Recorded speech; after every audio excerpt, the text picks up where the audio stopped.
All right. I would like to say welcome once again to the Gracious Hope Live podcast. My name is Pastor Alexander Red. And today's podcast, we will be talking about the arts, Liberian arts and cultural revival. And when we look at our culture, we look at our social interactions, we see a whole lot of dynamics playing out over the years, particularly during the Civil War and after the Civil War, when everything shattered in a sense. Musicians and artists scatter around the globe seeking place of refuge and rekindling that hope or that spirit of what it means to be a Liberian is all that we are now seeking.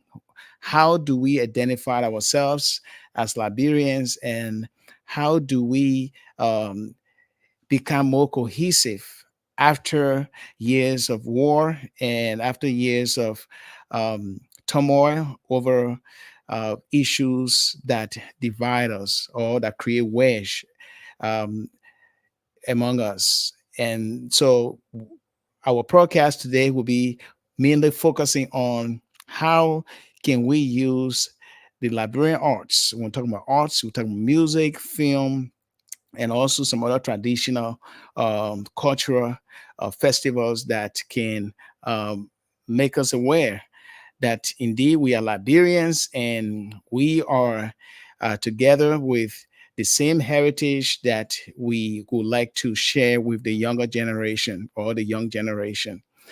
And our guest today is Mr. C. Wallace Smith Jr. Unfortunately, he's not going to be in today due to an obligation that came to him unexpectedly.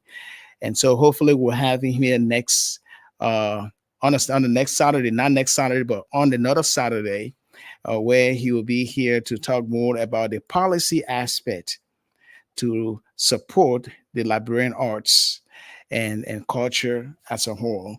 So he is not here today, but Reverend Suah Deddeh and I will be talking a lot about what it means to be identify with your culture, or what it means to identify with your culture, and what it means to understand that indeed music, the arts, and other traditional practices that we carry on both in the county of Maserati, the county of Maserati, where the city of Monrovia, which is the capital city of Liberia, located, and the Leeward counties as well. And that's what we'll be talking about today. So be our guest, and as we discuss these aspects regarding our arts and culture, make a comment, share the link, and we'll be glad that that you participate. All right, and so Reverend Deddeh, it's another Saturday, and as expected, we always discuss things that people have interest in, human interest discussion. And this platform is all about preserving our heritage and our culture and everything that binds us together as one people. So the Liberian arts and culture for unity is all we'll be talking about today. Reverend Dede? Indeed, brother. Welcome again. Yeah, can you hear me? Yes, very well. Okay, good. Because sometimes this internet kind of disappoints us, but we are glad that we are continuing the program today. And this is the day that the Lord has made. And of course, at least we have to rejoice and be glad in it, no matter what happens in our lives. We culture is a very important topic. And I was discussing with somebody the other day that is kind of relationship between culture and policy, even though they are a bio-directional.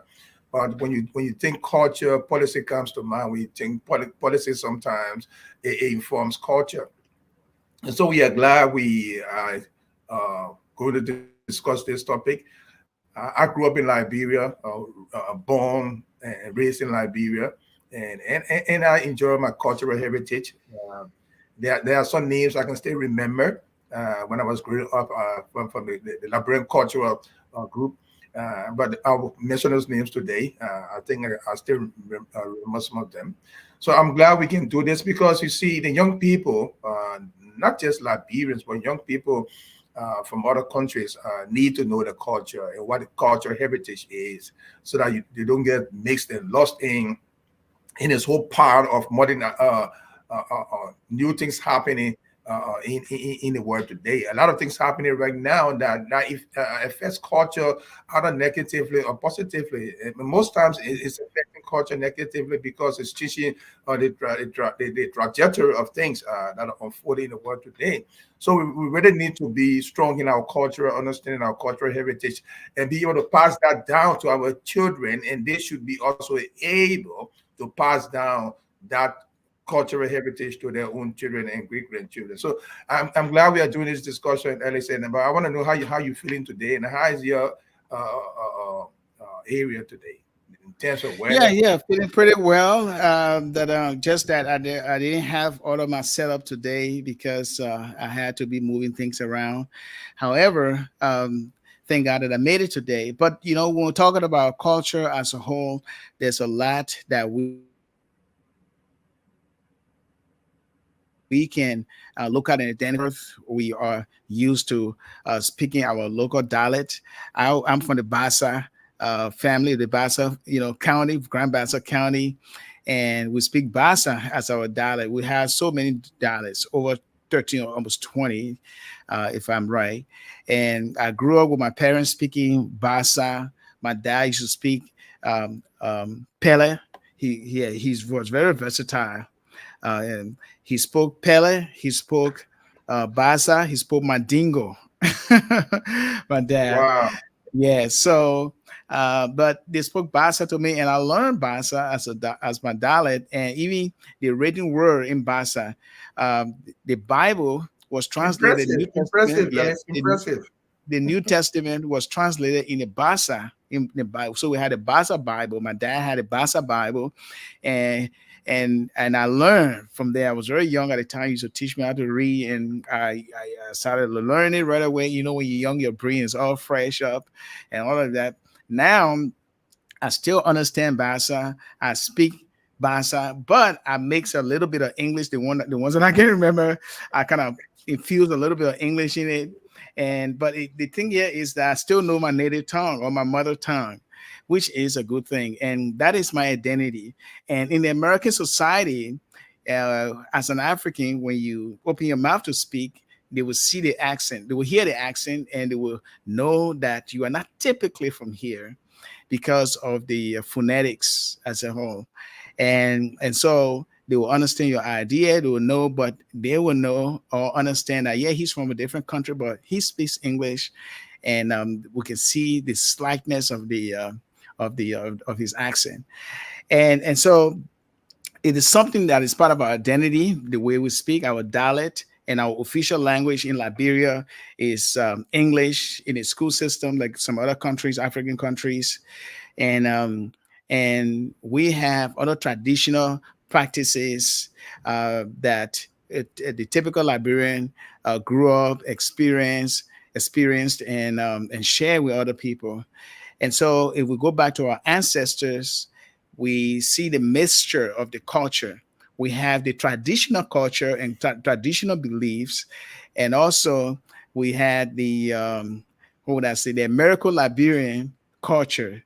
And I don't know if I'm putting it in the right way, but um, and many people argue or debate over this. Okay, they will say the American Liberian culture was somehow of an elite status, and the traditional or indigenous group of people had their various dialects.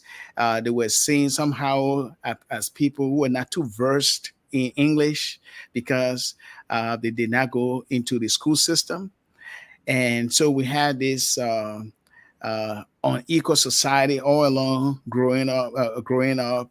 And when we hear that a child or a child is being groomed by the Congo people, or in a Congo people house, typically, They act differently, they speak differently, they look differently. And if you're from a home, the traditional home, I mean traditional home where they speak only your dialect and a little bit of broken English, you feel inferior.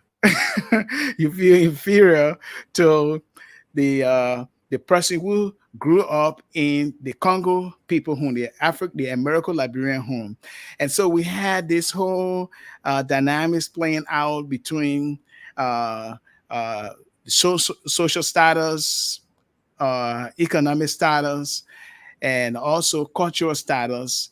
And we tend not to get along very well in blending that, and that's what birthed the upheaval of the rice wire, from the rice wire to the assassination of the sitting president, Tobel administration, and then we decided the country went downhill, into disrepair. And here we find ourselves talking about our culture and the arts that support the culture or that drives the culture. So then, if we look at all of our arts, we look at our artists, the music industry, and Mr. C. Wallace Smith Jr. was here a few weeks back, and he spoke eloquently about the arts, music, the music industry. He called out some artists. He updated us on the progress of the music industry, and also the arts, and some of the things that are currently missing in our culture.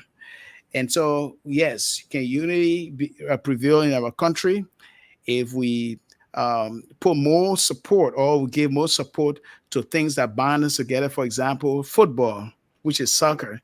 Okay, when IE or Barrow or any other team is playing, we see everybody going there. Oh, this is my team. This is my team, and people, So we have things that we can share in common. We have done things that can unify us, and I believe that we need to revert to those things that uh, we see as commonality, despite our dialect or distinct dialects, and also our social, economic, and cultural status. Reverend Deddeh. Sure. And thanks for that. I want to just be specific on the different cultural values, because cultural heritage can refer to customs and traditions, values, beliefs, and artifacts of a group of people or nation, and that are passed down from generation to generation. So when we talk about cultural heritage, and that's what it means. And even the cultural heritage can be divided into tangible and intangible. When you hear the musical aspect, you talk about music and the rest of that, that is intangible, because you might not see the music, but you hear the music and Mhm. you feel it to dance. And for us, our beats, our African beats, it forces you to dance. Even if you don't want to dance, you are forced to stay on your feet and start to dance. But one thing that comes to mind when I think about cultural heritage in Liberia, some of the viewers may not know the name Jacob Pompey, and Pompey or Pompey. His Mhm. name comes to mind readily. Kekura Kamara, all those people, Manawala Balawala, and those people and those events were promoting Liberian culture to a large extent. I think, but in our own Mhm. James Fasiquai is somebody who is very close to culture, and he's a good dancer too. And dancing in itself is a projection of our cultural heritage. But the question, Alice, Yes. is how are we living our cultural heritage today?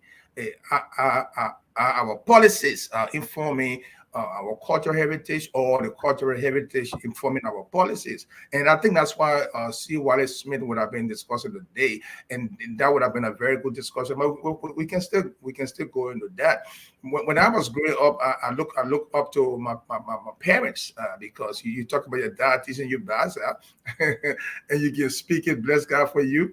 Um, when I came to live in Morovia, I was far removed from my parents, and I stopped speaking the language because I was living with people other than my parents. And that has an impact too on the upbringing of the children, leaving your maybe your village. I thank God for those who left the villages, and when it came down to Monrovia, they were still able to keep that, and maybe where they live too, kind of informed their ability to speak the language. It's a powerful thing to speak your language, because when you get Yeah. in certain places and you want to have a secret, you speak your language. And that's what we do as Liberians. You know what I'm talking about? When we get in certain gathering where we are amongst the African Americans and want to speak exclusively, we change to our Liberian tongue, our Liberian parlance, and they might not understand what we are saying. They hear us talking, but Mm. but they will not understand a word of what we are saying. And that's the power of culture. Most Yes. of our young people, at least today, most of our young people who are growing up, I'm thinking, I know some of them stay glued to the culture, but at all of the children coming up today, glued to the culture, do they understand what cultural heritage is? Do they know that the cultural heritage can inform the policies, and policies inform cultural heritage? Uh, what knowledge are they getting in the face of all these years in other wars in our country? Let's go Mhm. back to the cultural villages we had in Liberia, the Besau Cultural Village, because I was trained by the Ministry of Information, the Information Ministry, Culture and Tourism. Super, what I say, ran those villages, Besau Cultural Village, Kenija, and the rest of that. But are those places live today and vibrant? And I don't. In fact, Kenija is no more. There's a hotel. Killed the culture, Ellis.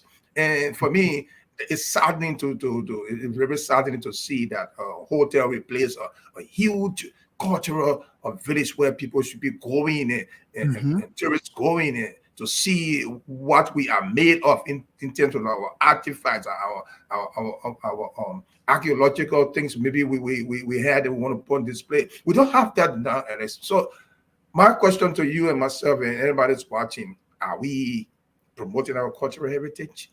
Are we defending it? Are we appreciating it? You think, Alice?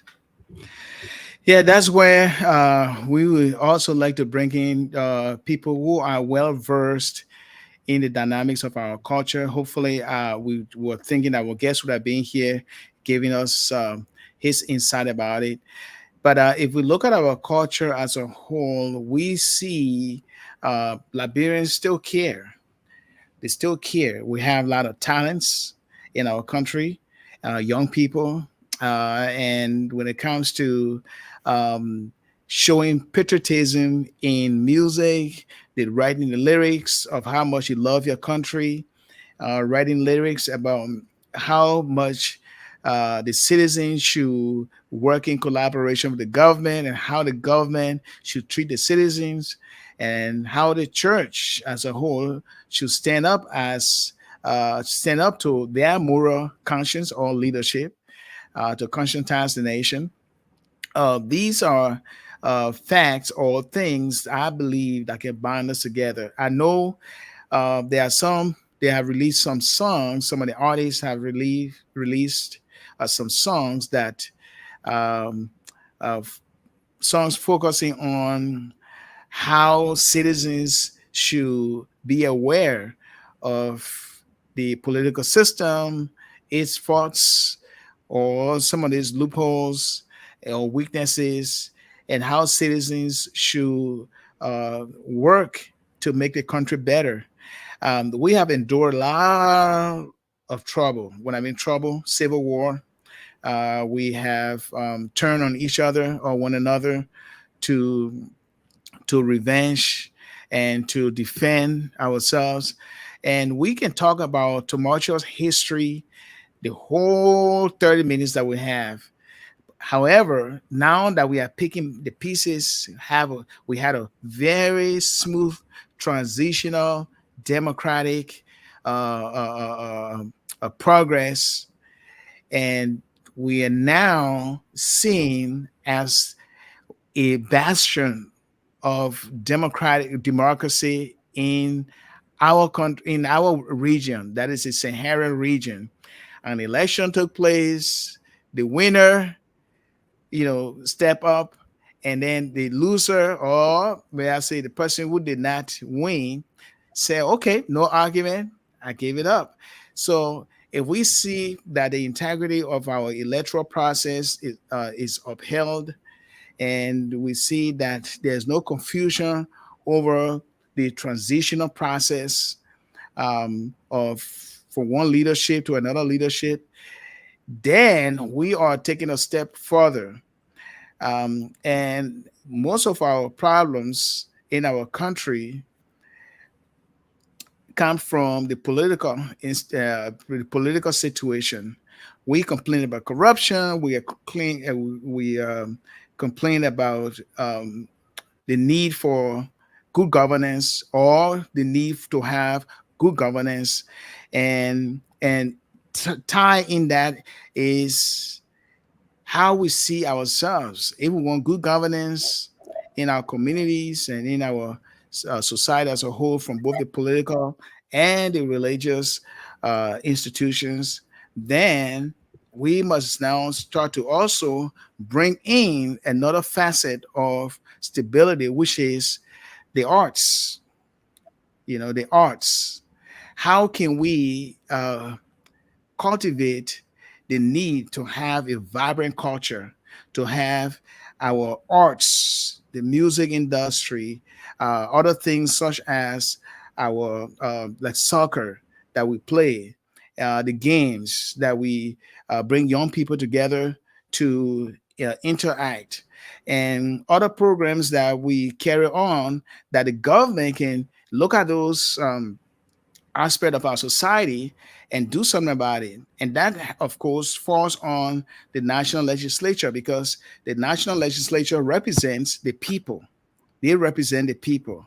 And so they must craft a bill that will focus on promoting the arts, because most Liberians, when they come together in festivity, they laugh, they share their joy, they share their pain through drama. Okay, we have the theatrical play. You were talking about Bala Wala. We have staged play that we see people like Dr. Joseph Barber. Dr. Joseph Barber, the Liberia's foremost playwright. He knows how to write drama. He knows how to perform. He knows how to bring the youth, the young people together to portray play that will characterize the identity of our country. And so the knowledge has to be shared. However, the government, particularly the legislators, should be able to allocate funds for the promotion of the arts in every way, and build a vibrant music industry where we'll have the government sponsoring the studio where people record, or just to promote patriotism. Let's put it that way, to promote patriotism, nationalism, how to love your country. We should have many drama or many plays that the television or even the radio can play, so that the young people can see what it means to love your country, what it means to serve your country, and what it means to sacrifice yourself for others. And that, of course, is a promotion of love and unity that we might experience if the policy is there to support all of these things. Reverend Deddeh. This brings us to another facet of this discussion. Because somebody sent me a text with a question, I will respond to that later on. So, audience, if you have questions, you just post it in the chat, and then we will see it. But I will still respond when I see it on my phone. The person wanted me to go back on breaking down culture, because I talked about tangible and intangible. I will come back to that. But let me just expound a little bit on what you just talked about. Now, what you just explained boils down to the relationship between culture and policy. It's a complex area, bi-directional, like I said, because culture, as we know, influences policy by shaping. Mhm. Again, culture influences policy by shaping the values and beliefs and the attitudes of policymakers and the public. Culture does that, which can impact creativity and implementation of policies. In other sense of values, like you were mentioning, our policymakers will couch programs and activities, funding that would promote those aspects of the culture. We talk about Dr. Baba, Joe Baba, Peter Balame, so rest in peace, Kama Soko. All these people worked in so many different ways to protect our cultural heritage, and they undertook what would I say, programs and dramas and all sort of things that pointed us to the direction of appreciating our culture. So besides that, on the other hand, policies, while it's true culture informs policies, on the other hand, policies at least can also shape culture by promotions or other ways. So if the policies are strong enough to point out our cultural values and heritage, people will begin to listen. If the cultural heritage look at for policies for policy makers to inform, to write policies, that is also instructive. So both things should work should work hand in hand. And I agree with you. Those who are the stakeholders, all of us are stakeholders, at least all of us are stakeholders. All Liberians are stakeholders when it comes to cultural heritage and what policies that should inform. To help cultural heritage to thrive. I would say survive. Thrive. We Mm. don't want our cultural heritage to survive. We want it to thrive, to live on, to make progress, not to be defeated and put down and destroyed. And I asked this question about whether or not we are really promoting our cultural heritage. Yes, some people are doing, and some don't even regard our cultural heritage. I was on a Hmm. program the other day, and I was chatting with a gentleman. I say a gentleman because I see him as a gentleman, but he did not come across to me as a gentleman because his utterance is the way he looks at Liberia, the way he looks at Liberia standing, the way he looks at our culture, our values. He's a gentleman in posture, but he's not a gentleman in attitude. I must say that. And so some of us don't understand the importance of our cultural heritage. And as a result, we downplay it. And this man I'm talking about, he's more prone to respecting Nigerian and Ghanaian culture and not Liberian culture. So I was baffled and what would I say? I would say I was amused because it did not make me happy, but I laughed because I see how lost he is. So Yeah. if we have children, young people with that same mentality, our culture is in trouble. Who's going to promote our culture? Ourselves, Alex. Our mood Yeah. of dress, the way we dress, our speaking, our music, and our behavior, our respect for elders and women and children. All those things form part of our values, our beliefs, and our cultural upbringing. If we lose those things, Alex, we are in a bad place, buddy. Yes, yes, we'll be in a bad place. And if you're just joining us, this Alex. is the Gracious Hope Podcast. We are here every Saturday at 6:30 Eastern Time, United States Time, Eastern Time. And in Liberia, it's around 10:30. I believe it's 10:30 p.m. And if you have any other time zone, that is the right time zone. But we are here to discuss the Liberian arts and cultural revival. How do we revive the arts and other cultural practices that will enhance or improve the welfare of our country? And that's what we're talking about. I'm your host here. My name is Pastor Alexander Red, along with Reverend Suah S, Deddeh, the co-host. And so make your comment. What can we do when it comes to policy? How can we support our country's identity, true patriotism, using the arts, using music, using drama or theatrical play, and also using other means like soccer, common things that bind us together as one people. And so that's what we are talking about. And so if you want to make a comment, please do so, and then share this link as well. We'll take a little break and we'll be right back. Don't go away. Please stay tuned. We'll be right back.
right, and we are back here, and this is the Gracious Hope live podcast. We are live streaming here on Vision TV and also Gracious Hope Bible Fellowship video pages and YouTube and LinkedIn. Please share this link, okay? Share this video with your friends, your families, and your loved ones, and also with other groups. And we are talking about Liberia, our culture. We are talking about our arts, from music to other common traditional practices that can bind us together as one people, and how we all can support, including the government. How can the government craft policies to implement the need to have or awaken or buttress the effort of Liberian arts and culture? And so, what does it mean to you to support the arts? What does it mean to support the music industry? What does it mean to support common things that bind us together? Can the government do more in training young people to become good soccer players? We know that our former president, President George Weah, came up from a zinc shack in Clara Town, where his talent led him to be number one player today in the world, and he has made that history on the soccer field. Now, we have a lot of other young people in our country who should have the opportunity, if we have policies in place that will allocate not just funds but training and other things, not just on the soccer, but what about those who can sing, those who can write lyrics that will promote unity and national progress? What about those who can do other things, artistic things? I remember um, um, Liberians, particularly women. Some of them, they used to make basket with a hand, country looking basket where people can use to put maybe dirty clothes or do other things. I mean, how can we channel those talents into useful useful products for our country, the overall progress for our country? And as we go further in the hinterland, we see a lot of young people there that do not have the means or the opportunity. They have the talent, but there's no support for them for what they do. And I was looking through the Facebook feed page months back, and I saw a young gentleman. There were like four of them. They built with their hand cardboard, okay, and but they artistically designed a cardboard and some other particles to make it look like a real vehicle. And it was amazing to see that the design that is embedded in their head, how can that be enhanced, and how can we promote those kind of artistic design in our country? And then we go back in the clothing industry, where we see Liberians, making designs like using the tie dye of different colors, like a tapestry, weaving through the cloth, and it looked nice. In Ghana, we call it the kente kind of a dressing, But Liberia, we have people with special gift, those who can do some of those artistic, or would I say handmade things. Okay, but then how can we promote them? How can we support them in every way? And when it comes to other things that we can identify with, like in our counties, or when you were growing up in your county, what are some of the common things that your folks, older folks, did that encouraged you as a young person? And how can we bring out all of the cultural practices that we were involved in, including the older generation, that will promote unity? How can we have like a festival where we bring all of the artifacts and everything that we do, or that they can, that our fellow Liberians can exhibit from other parts of the country, and on a particular national day where we all come together and people display their talents, the thing, or that gift, or the skills that they have developed over the year. And if the government can legislate a policy relating to promotion of the arts and culture, that'll be awesome. I know they might have. I'm just saying, if they have, you can also make that comment that comment too about it. But we need to focus more on, also focus on not just the politics of it alone, but what brings us together as humans, and how can we sense each other and know our identity better after years of turmoil. And this is what we are talking about here. How, what will you say? How can we do those things? How can we promote the arts?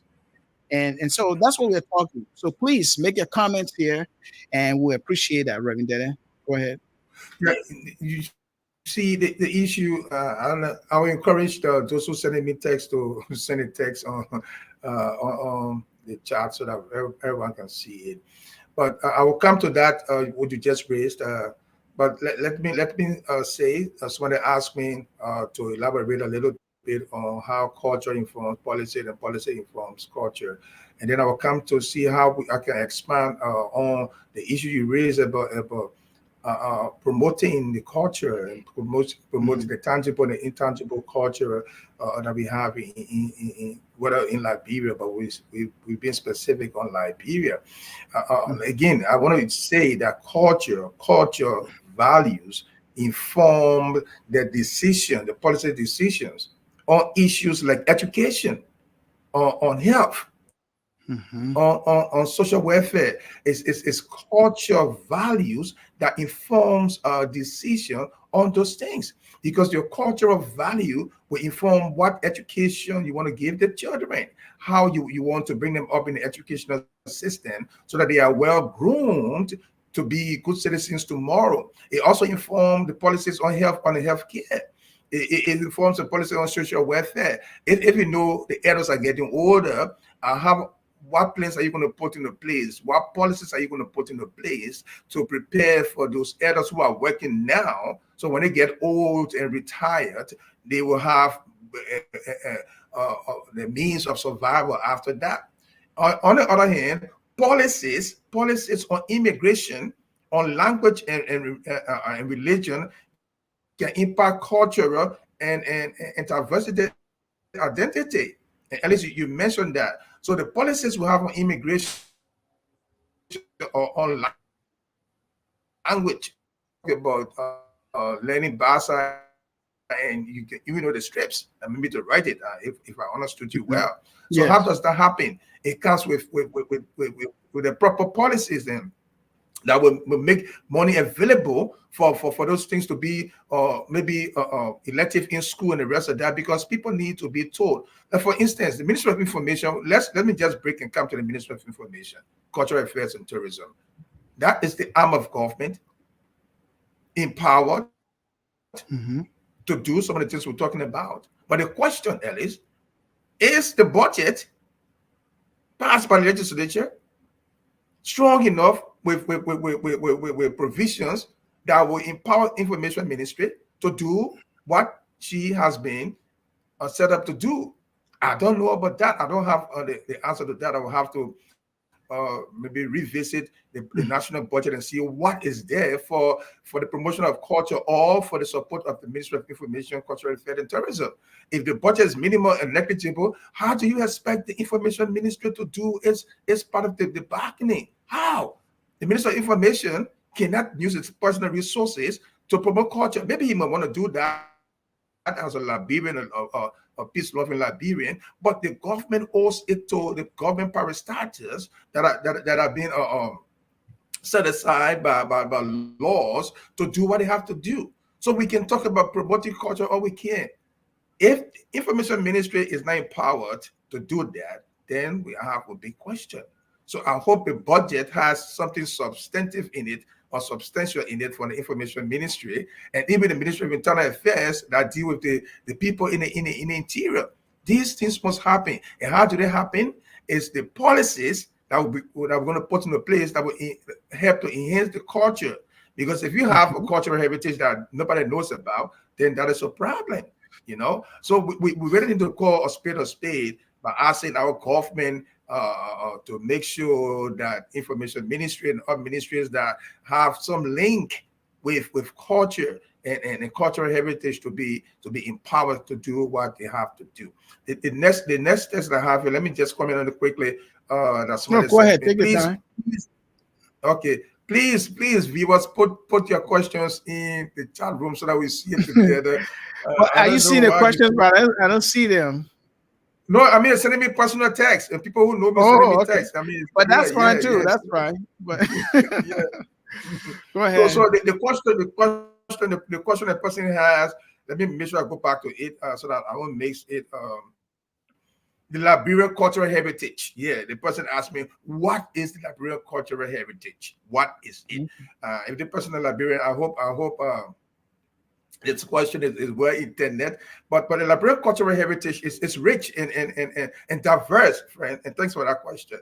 The Liberian cultural heritage is very rich and diverse, reflecting on the country's history and the blend of African American and European influences. Our culture is influenced by these different things. African American, European American have some influence on our culture, but to what extent?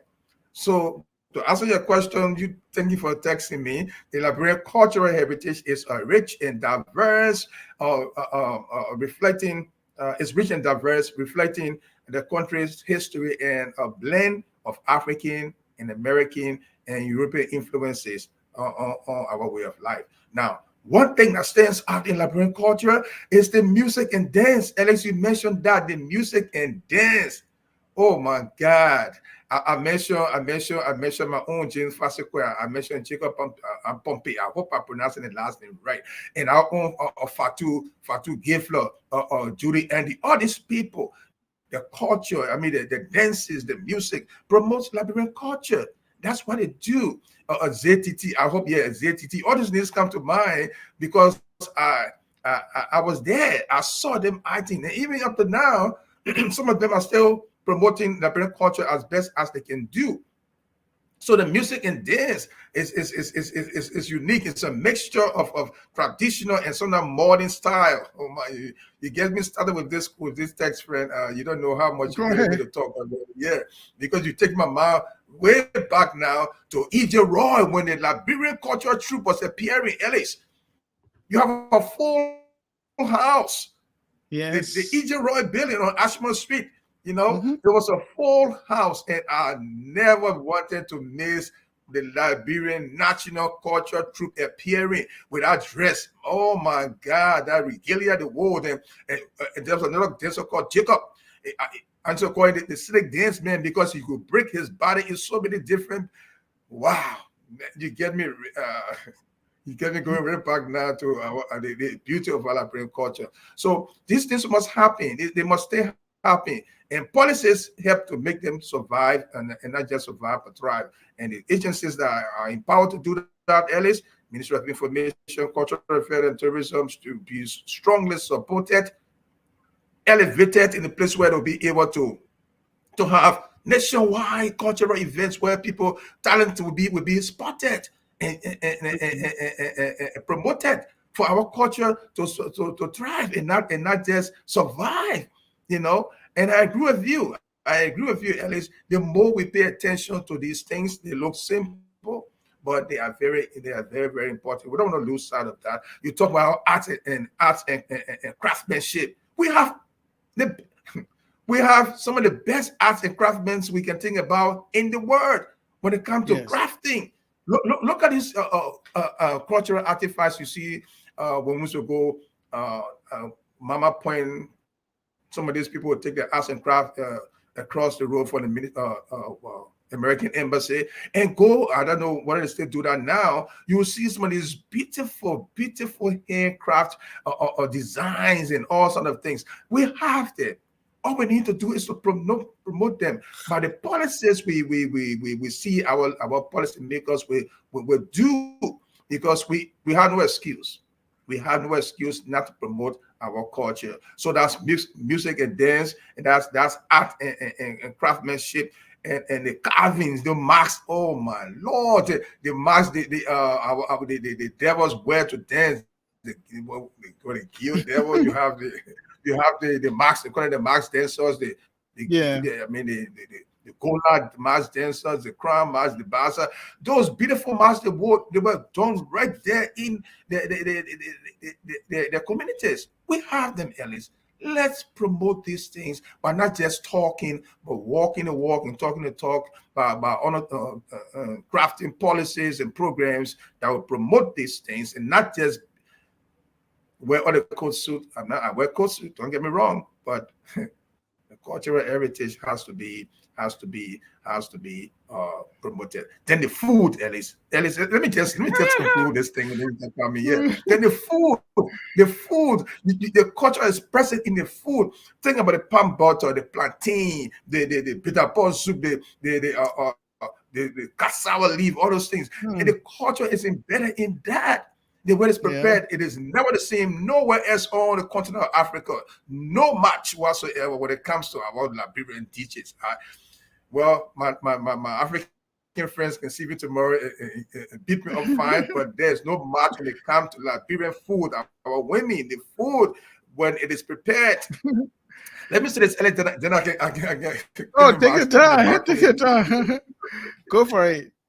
I, I was on a program and I invited my American friend. I said American, what American, uh, um, and I was eating the food and he's kind of curious too, and he said, "Can I taste that food?" Because first we are kind of a little hesitant because the food smell. Some of them don't like the food smell. Well, that's their problem. We still enjoy our food no matter how it smells. Yeah, that smell is the ingredient in the food. So he said he want to taste the food, and I watched him kind of playing. Do I want to or don't I? Should I do this? But when he tasted that potato greens, Alex, and I was Mm. proud when he tasted that potato green. He said, mmm. And then he Mm. took the second spoon, the third spoon, and he ate the whole bowl of the potato greens with the spice inside. So what does that tell you? We have a strong cultural heritage that our food also represents. The clothes we wear, the way we speak, our dances, and our music. So let's cherish these things. Let's promote the Ministry of Information, Cultural Affairs and Tourism. The minister is there. I know he has good plans, but the place can go nowhere if government does not craft policies. And the policy, as a matter of fact, Ellis, the policies are already there. They just need to be promoted. They need to be funded so that Ministry of Information, Cultural Affairs and Tourism can play its part to promote our Liberian culture, working with local artists and even international artists. There's nothing wrong with that. But the local artists are willing. They need support. Some of the artists, they are struggling, at least.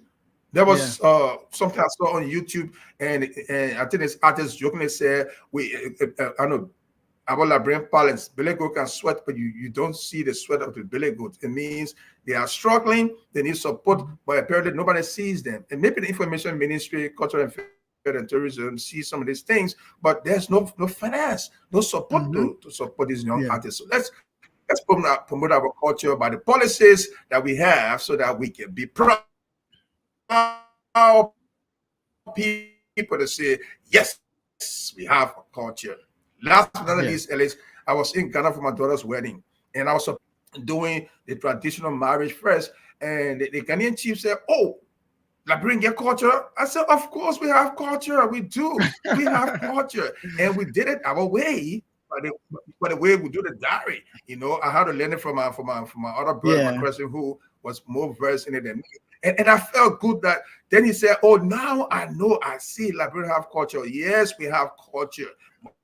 But some of us We behave do. like we don't have culture, and it makes us all look bad. But we do have a culture, people." So, Alice, I think let me give you a chance to say something because I could go on and on and on and No, on. no, go ahead. I mean, and we have a few more minutes, but everything you just said, they are right in place. And I believe that as we look at the condition of our cultural heritage, we also we include the current state of preservation of our cultural traditions, customs, and artifacts, and also practices that are so unique to Liberia. So those uniqueness or the uniqueness of those artifacts, our traditions, our customs, should be preserved in every way because it is an effort to safeguard and promote our cultural heritage, as well as some of the challenges and threats it faces. And so, if we look at the threats to some of the things that we want to preserve as our cultural heritage, looking at our customs, our artifacts, and also traditions or practices, we are looking at urbanization. And I just, was reading an article here, and the article talks a lot about some of the things that can threaten um, cultural heritage, or preserving or safeguarding cultural heritage, or promoting cultural heritage. We'll look at things urbanization. That is, the more Monrovia, the capital city, we know now is over 1 million people and is bustling. Uh, Broad Street that used to be very vibrant and will showcase our guests from other countries. Now it is all marketplace where people sell things and they're dirty, and they use a lot of other, toiletry, a lot of things that they do there that, of course, should not be on that Broad Street. When you and I were there, it was all at least cleaned up. We have money changers on the side, you know what I mean? But we had the cars going through. But now, Yeah. from what I've heard, it is all a marketplace, all dirty up. It shouldn't be that way because of urbanization. Urbanization, people moving the capital city, and they don't go farther, but they all just uh, cramp in the capital city. And when there's no policy implementation by the Morea City Corporation, then people can do their own thing. And that is what's going on here. So urbanization can threaten the preservation of our cultural heritage, things that we preserve as treasure, or that can identify us uniquely as Liberians. Also, I see here globalization. Well, we spread all around, right? In the diaspora, in other countries, due to the war, family disintegrated, and so we learn other cultural practices, and now we are back, going back to our country. We're bringing some of those uh, cultural practices from other countries that influence us. We're talking about the Ghanaian, Nigerian, and other countries, and even in Europe and America. We are going back, or people are going back, carrying those new cultural practices or influence in our country, which of course is a threat to erase our cultural heritage. So that's globalization, and also natural disasters. So it could be flood, it could be a lot of other things that can happen. Earthquake, a lot of other things can happen. I remember there was some sort of flood that went on in one of those counties, and it devastated homes and all of that. They can erase areas where we store our artifacts and other customs, practices, or things that we use to identify us. It can be wiped away by natural disasters. And inadequate funding is another threat, which, of course, we are talking about now. If we don't have the House of Representatives arguing and putting forth the need to have a firm but vibrant budget just for the promotion of the arts and everything that we do as people, our cultural traditions, then we will see that as threat, because when they don't have the funds, how will they preserve all of those cultural initiatives that have been taking place since the formation of our country? And so we see that. So if we look at the condition in the Liberian context of our cultural heritage, we see how best we can preserve those customs, artifacts, and traditional values that bind us together. So then we do so in order to have our country's identity, history, diversity for future generations. And so that is what we are talking about here. So for all of you who are listening, making comments, we thank you so much. As we close this program today, that is our podcast. We'll be back here next Saturday, the same time, 6:30 Eastern Time, USA, 10:30 p.m. Liberian time. That is the GMT. And we've been talking about how we can revive our arts and also make our culture more vibrant, and then understand what makes us more unique, what makes us unique as a Liberian. Reverend Deddeh, any final word? because we got like a minute left.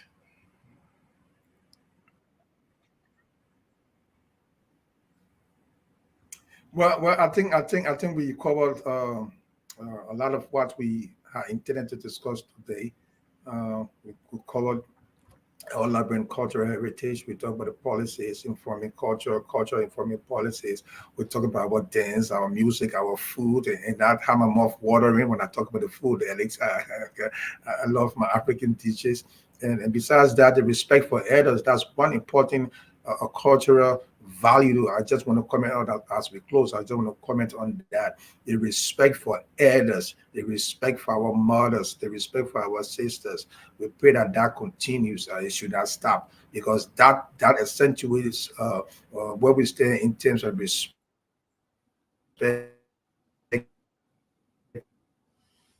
and giving values to these the agencies responsible to promote culture, especially the Ministry of Information, Cultural Affairs, and Tourism, and the Internal Affairs Ministry too, to a large extent, so that what needs to be done should be done, must be done now and not tomorrow. Yes. Thank you, Elisa. I Yes. hope you have a wonderful weekend and God bless you, brother.